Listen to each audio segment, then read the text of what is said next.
दोस्तों आज की कहानी शुरू होती है एक ऐसे मोड़ से। रवि की मौत के बाद रहस्य और गहराता जा रहा है। आखिर जब अंजलि को चलेगा पता किसने दी उसकी जानकारी। देखिए कल ही अपनी चाल चल चुकी। अब वो चाहे या ना चाहे अंजलि को अपनी माँ बनाकर रहेगी। लेकिन असली झटका तब लगता है जब पद्मा उठाती है एक ऐसा कदम जिससे पूरी ठाकुर हवेली हिल जाएगी। देखिए पूरी कहानी इस वीडियो में। मित्रों आज के सबसे धमाकेदार एपिसोड की शुरुआत होती है जब कली अंजलि को कॉल करती है और पूछती है कि वो कहाँ है और कहती है कि उसने उसके लिए लंच बनाया है। अंजलि कहती है कि वो घर नहीं आ पाएगी। अंजलि बताती है कि ड्राइवर रवि को गोली मार दी गई है। कली पूछती है कि उन गुंडों को कैसे पता चला कि रवि कहाँ है। अंजलि कहती कि उसे भी समझ नहीं आ रहा क्योंकि रवि सख्त सुरक्षा में था और कोई भी नहीं जान सकता था कि वह कहाँ है। कली कहती है कि किसी ने फ़ोन करके रवि की जानकारी निकाली है। अंजलि पूछती है कि वो कौन है। कली कहती है वो आरती है और कहती है कि आरती उसकी सबसे बड़ी दुश्मन है। वेद देखता है कि आरती अंजलि के बारे में सोचकर उदास है। वेद उसे दिलासा दिलाता है। आरती कहती कि वेद नहीं समझता और कहती है कि वो दोनों को चाहती है और किसी एक के बिना नहीं रह सकती। आरती वहाँ से चली जाती है। तभी आरती को अंजलि का फोन आता है। अंजलि पूछती है कि क्या उसने रवि के बारे में जानकारी लेने के लिए फोन किया था। आरती वजह बताने की कोशिश करती है लेकिन साधिका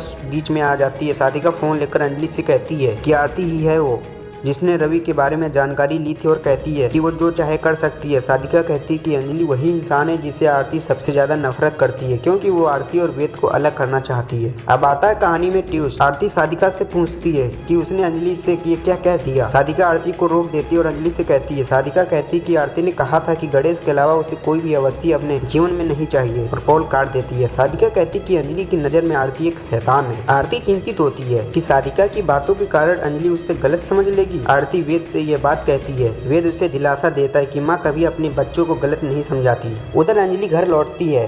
कली कहती कि उसने अंजलि के लिए उसके सभी पसंदीदा खाना बनाए हैं और उसे खाने के लिए बुलाती है। अंजलि कहती कि उसे कुछ नहीं चाहिए। कली पूछती कि क्यों, क्या हुआ। पद्मा कहती कि ये सब कली की वजह से हुआ क्योंकि जब से वो इस घर में आई है माँ बेटी के बीच दूरियां आ गई हैं। कली अंजलि से पूछती है कि क्या वो उसकी बेटी नहीं बन सकती क्योंकि उसके पास कोई नहीं है और वो अंजलि को अपनी माँ मानती है। अंजलि चुप रहती है। कली कहती है कि भले ही अंजलि उसे बेटी न माने लेकिन वो अंजलि को माँ मानती है। कली सोचती है कि अब अंजलि के पास उसे बेटी के रूप में स्वीकार करने के अलावा कोई ऑप्शन नहीं है और अंजलि कभी उस पर शक नहीं करेगी। कली सोचती है कि अंजलि ही होगी जो वेद और आरती को अलग करेगी और अगर वो ऐसा नहीं कर पाई तो कली की माँ अंजलि यह काम करेगी। अंजलि पद्मा से कहती कि वो कोर्ट से आदेश लेकर आएगी ताकि पद्मा ठाकुर हवेली में रह सके। पद्मा मना कर देती है लेकिन पद्मा सोचती है कि वो महक और युवराज के बीच नहीं आना चाहती और अब चलेगी ऐसी चाल जिसे देख सबके होश उड़ गए। पद्मा महक को कॉल करती है और कहती है कि अंजलि उसकी शादी को बर्बाद करना चाहती है और उसे कोई हक नहीं चाहिए। पद्मा कहती है कि अंजलि को लगता है कि युवराज ही अमन का कातिल है। राघव उनकी बातचीत सुनता है और महक से कहता है कि अंजलि उसके युवराज के बीच फूट डालने की कोशिश कर रही है और उसे अंजलि की बातों पर विश्वास नहीं करना चाहिए। राघव फोन महक से लेकर पद्मा से कहता है कि वो अंजलि को फोन दे। पद्मा मान जाती है। राघव अंजलि के बारे में गलत बातें करता है और दोनों में बहस होती है। एपिसोड समाप्त होता है दोस्तों। अब अगले एपिसोड में देखिए आरती युवराज से फोन पर वादा करती कि वो महक को उसके घर लेकर आएगी। राघव अंजलि को कॉल करता है और उसे चिढ़ाते हुए कहता है कि आरती ने कसम खाई है कि वो महक को युवराज के घर लेकर आएगी जबकि उसने आरती को बताया था कि ऐसा करने पर वो जेल जा सकती है। राघव कहता है कि आरती ने कहा मुझे जेल भेजती है या नहीं। अब कली की चाल ने बिखेर दिए हैं ठाकुर हवेली के रिश्तों के सारे ढंग। देखिए होगा धमाका कल शाम 6 बजे। धन्यवाद दोस्तों।